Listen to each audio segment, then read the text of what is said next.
బైబిల్లో అనేక మంది భక్తులు ఉన్నతమైన ఆధ్యాత్మిక అనుభవాల చేత నింపబడడానికి, ఆధ్యాత్మిక స్థాయికి చేరుకునే కారణం ఏంటో తెలుసా?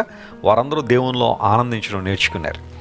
దేవునిలో ఆనందించినప్పుడు ఆయన మనల్ని కాపాడుతున్నాడు, భద్రపరుస్తున్నాడు అనే విషయం మనకి ఎప్పుడైతే అర్థమవుతుందో మనము ఆనందధ్వని, సంతోషధ్వని చేస్తాం.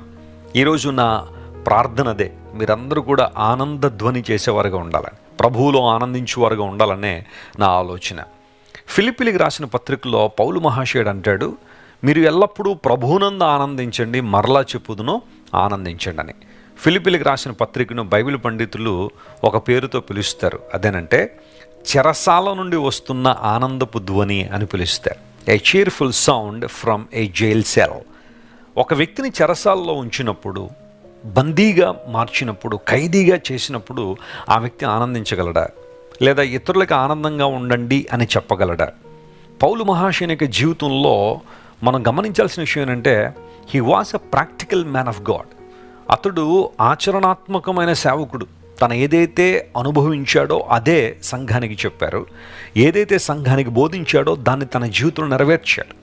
ఆనందించండి ఆనందించండి అని చెప్పిన పౌలు ప్రతి పరిస్థితుల్లో దేవునిలో ఆనందించడం నేర్చుకున్నాడు, సంతోషించడం నేర్చుకున్నాడు. తన శ్రమల్లో, కష్టాల్లో, హింసల్లో, ఉపద్రవాల్లో, ప్రభు కొరకు అతను ఎదుర్కొంటున్న నిందల్లో, వీటన్నిటిలో కూడా ప్రభువునందు ఆనందించడం నేర్చుకున్నాడు. కాబట్టే అనేక మందికి ఆశీర్వాదకరంగా మారాడు. ప్రియ సహోదరి, నీలో ఉన్న దేవుని ఆనందాన్ని దొంగిలించాలని అపవాది ఎప్పుడు ప్రయత్నం చేస్తూనే ఉంటాడు. నిరాశ తీసుకొస్తాడు నీ జీవితంలోకి, నిస్పృహలో నేను నడిపిస్తూ ఉంటాడు. నీకు అది లేదు ఇది లేదని, నీకు లేని వాటినే ప్రతిసారి నీ ముందుకు తీసుకొచ్చి నువ్వు విచారించువాడుగా ఉండాలని, లేదా నాకు అది లేదు ఇది లేదని ఏడ్చు వ్యక్తిగాను ఉండాలనే అపవాది ఆలోచన చేస్తాడు. కానీ count your blessings rather than your problems. నువ్వు ఎదుర్కొంటున్న సమస్యల కన్నా దేవుడు నీకు ఇచ్చిన ఆశీర్వాదాలను కౌంట్ చేయడం నేర్చుకో, ప్రభువులో ఆనందించడం నేర్చుకో. ఈ లోకంలో ఏది నీకు నిజమైన ఆనందం ఇవ్వదని గుర్తించి ఆయన మీద నీ ఆనందాన్ని కనుక ఆధారం చేసుకోగలిగితే ఆ గొప్ప దేవుడు నిన్ను ఎప్పుడు విడిచిపెట్టువాడు కాదు, నిన్ను బలపరుస్తాడైనా తన సంతోషంతో ఆయన నిన్ను నింపుతాడు. మా తండ్రి గారు ప్రభువును అంగీకరించక మునుపు లోకంలో జీవిస్తున్నప్పుడు లోక సంబంధ విషయాల్లో ఆనందించాలని ఎంతో ప్రయాసపడ్డారు.